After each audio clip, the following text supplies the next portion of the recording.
Welcome back to B.Hooked Crochet. I'm your host Brittany, and welcome to pattern number 2 of the 4-part Tunisian Crochet washcloth series sponsored by Clover USA.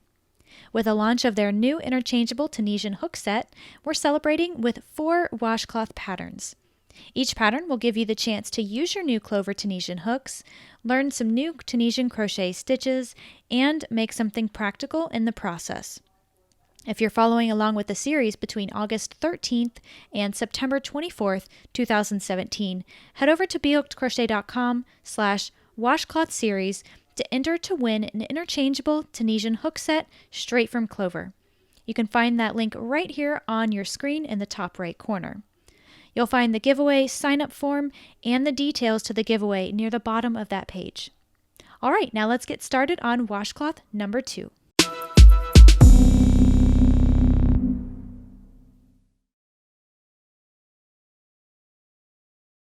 We're going to begin the second washcloth in our series by creating a slip knot and a foundation chain of 30 stitches.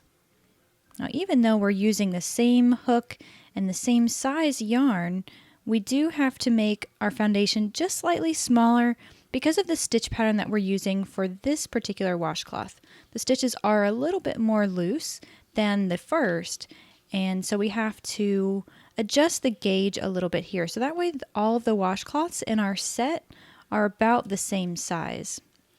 So go ahead and make a chain with 30. So your foundation chain should have 30 chains in it.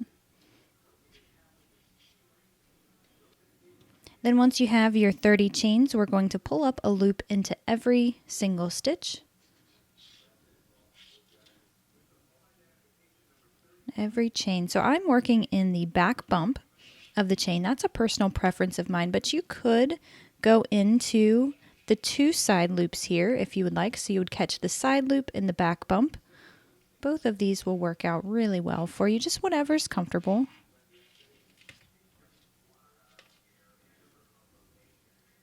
And as you're pulling up the loops in the chains, you want to make sure that you leave your tension just a little bit loose. You see how the stitches are sliding up and down the hook?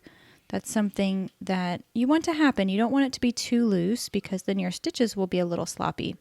But if you make them too tight and you can't slide them up and down your hook, it will really make for an unpleasant experience.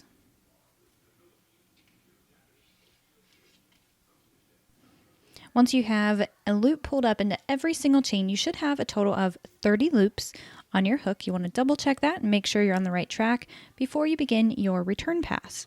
So the return pass for this pattern is the same as the previous pattern in our series, and that is we start off by making a yarn over and pull through that first loop. So basically we've just created a chain there, and from here on out we're going to yarn over and pull through 2 loops. Now it's easier if you slide the loops up your hook, then you can get it through. And as you go, this is a really easy place to sort of goof up or make a mistake if you're not paying attention, and you can decrease your stitch count by 1. So as you yarn over and pull through 2 loops, if you just stop for a second and take a look and make sure that you have 2 loops on there, that's how you'll know you'll be on the right track. It's really easy to accidentally pull through a 3rd one, and like I said, when you do that, you will decrease by 1 stitch.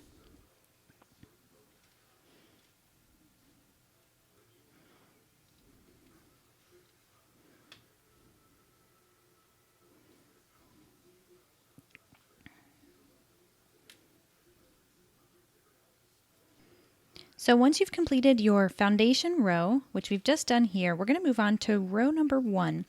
And this pattern has just a 1 row repeat. So we're just going to repeat this row over and over until we finish our washcloth.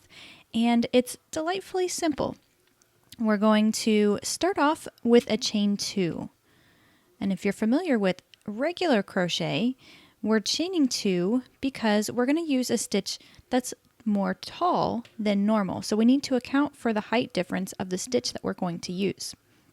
So we'll locate our first bar, our first stitch right here. That's where we need to work our first stitch, and we're going to do so with a yarn over. So yarn over your hook first. insert your hook into the bar. So just from one side to the other, yarn over and pull up a loop, and then yarn over and pull through 2 loops. Now we'll repeat that across the row. We'll yarn over, find the next bar, insert your hook in just the front leg of that bar, yarn over and pull through 2.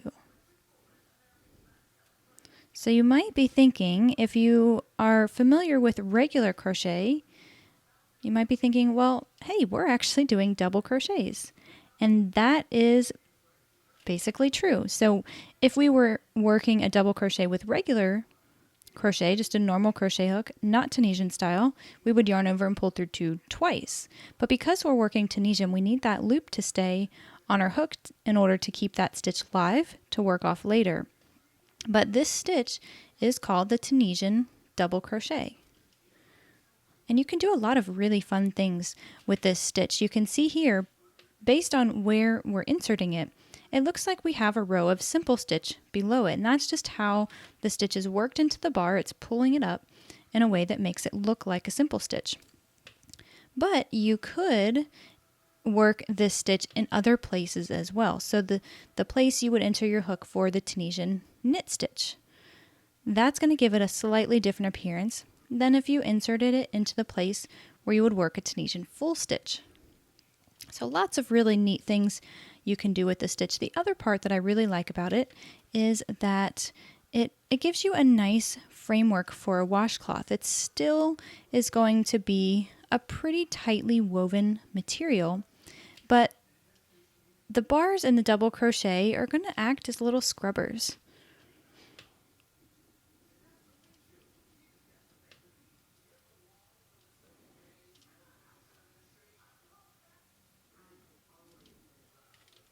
So the easiest place to mess up here with this stitch pattern is if you forget to yarn over and pull through 2. So you see I've worked half of my stitch here and I have 2 loops on my hook. If we were just to leave that there, we would increase our stitch count by 1 because we have that little yarn over there. And if we do that enough times, then it will be noticeable enough to alter the sides of our work, so it will sort of fan out. So keep that in mind. It's always a good idea to count every few rows just to make sure you have the same stitch count as when you started. And when you get to the end of your row, you'll locate your chain. And we're going to yarn over and double crochet into it just like we've been doing for all of the other stitches. But you do want to make sure you catch 2 loops to that chain. So the front loop and the back bump.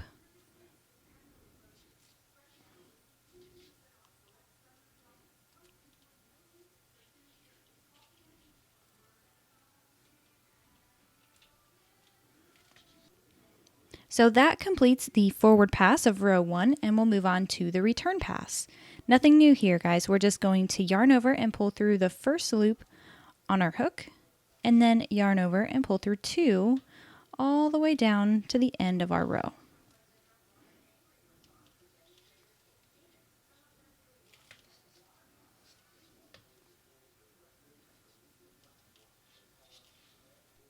So once you finish that return pass, your work looks something like this. We have our first row where we can clearly see the posts from the double crochets, and we have our framework to start row 2. So as I mentioned earlier, the repeat for this washcloth is really simple. We're just going to make 1 Tunisian double crochet stitch into every stitch across the row.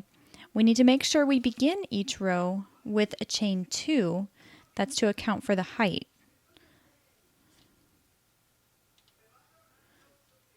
So we'll chain 2, and remember, as you're working each stitch, you're going to go in the bar as if to do the Tunisian simple stitch.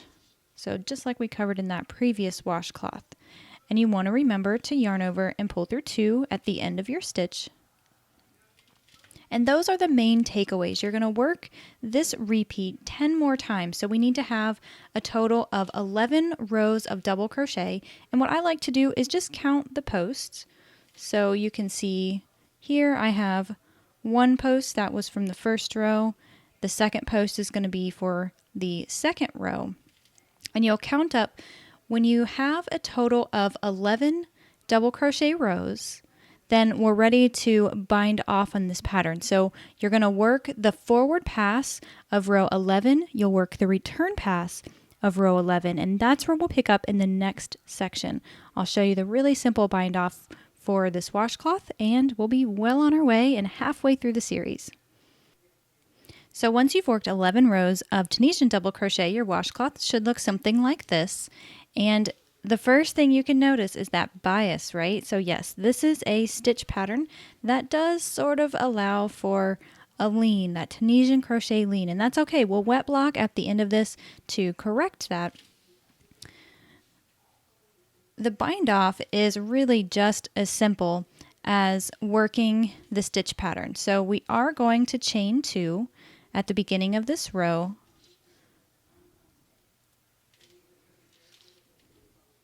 We'll yarn over and work our double crochet, our Tunisian double crochet in that bar. So still nothing new here. Yarn over and pull through 2. And then we're going to just take that loop and pull it through this loop. And that's going to fasten things off. So we'll repeat that again. Work that Tunisian double crochet. Get through there. There we go. Then we'll pull this loop through that loop. And that'll bind off that stitch. And that's the repeat for this row. We're just going to bind off each stitch until we get to the end.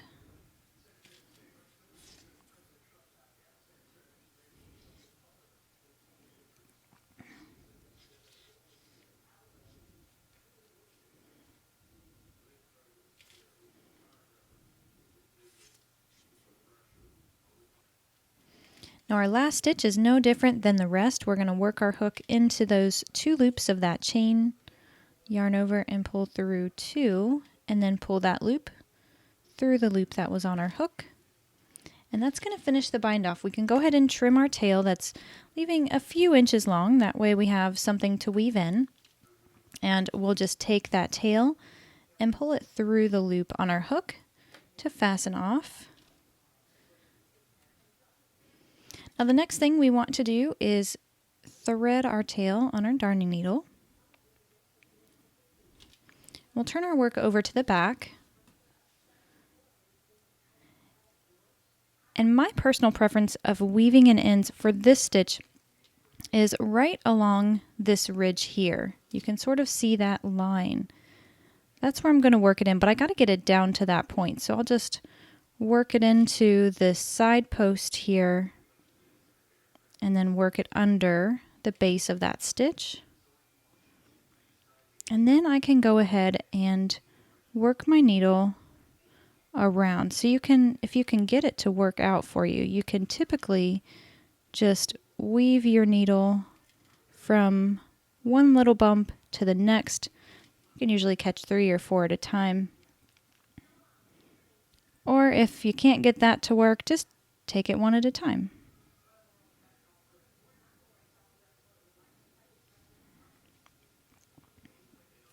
Now once you've worked in one direction for a little while, it's always a good idea to work back in the other direction. Now you don't want to go through the same loops because you'll undo what you just did.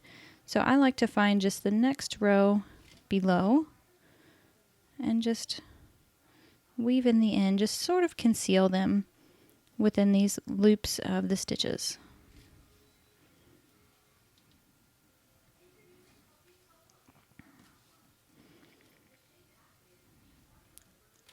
Once you feel like it's nice and secure, you can just trim the tail. And then, of course, weave in the last end. The last thing I recommend doing for your washcloth is to wet block. Now, we don't really have to make up for any wobbly edges, or if you have some tension issues, blocking is definitely going to help a little bit with that. The main goal for blocking this one is just to correct this bias that we see here. So when you pin it down, I would recommend keeping it at one side. We don't really want to stretch it too much because then we'll stretch it too big and it won't match the rest of our washcloths. So you'll really just put your guides here up at the top. And then when you pin the rest of it down, that's when you really want to force this side to come in and force this side to go out. Now you'll saturate it with water once you get everything pinned down, and it's best if you let it dry overnight or even 2 nights if you can wait that long. Now, if you do need a little bit more guidance on blocking your project, I have a really helpful post for that. You can find that at BHookedCrochet.com/blockyourproject. I'll link to that as well, so you can just have easy access to that. It covers wet blocking, finger blocking, steam blocking, pretty much every different type of blocking, so you can check that out.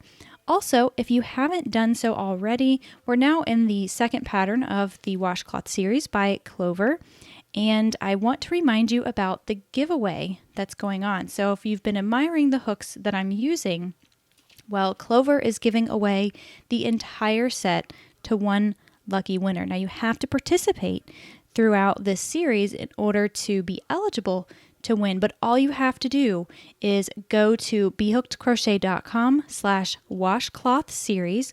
I'll link to that as well, so you can just click on it or copy and paste in your browser. That is the page that houses the first pattern. Well, if you scroll down to the bottom of that page, that's where you'll find the sign-up form for this contest or this giveaway.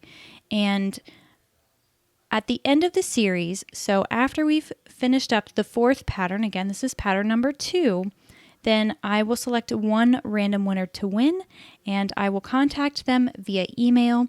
And at that point, they have to send me a picture of all 4 completed washcloths. And if they can do that, then they will be the winner of this beautiful set from Clover. You can see some pictures of that on that page as well. It's a nice canvas set. It comes with an entire package of crochet hooks. So you'll have every size you need. You'll have different size cords so you can work different projects. So definitely check that out, okay? If you're working on this in real time, it's before September 24th of 2017. Don't miss the chance to win this set. It's about a $120 value. Okay, so I hope you've enjoyed this pattern. If you have any questions whatsoever, you can direct them to the website. That is BHookedCrochet.com/washcloth2, the number 2, washcloth 2. Okay, that's going to be where you'll find the written instructions for this pattern. If you scroll down to the bottom of that page, you can leave your questions and comments there. All right, I've had a lot of fun with this pattern. I will see you in the next video. We'll release that in 2 weeks from today. And I look forward to seeing you on the other side.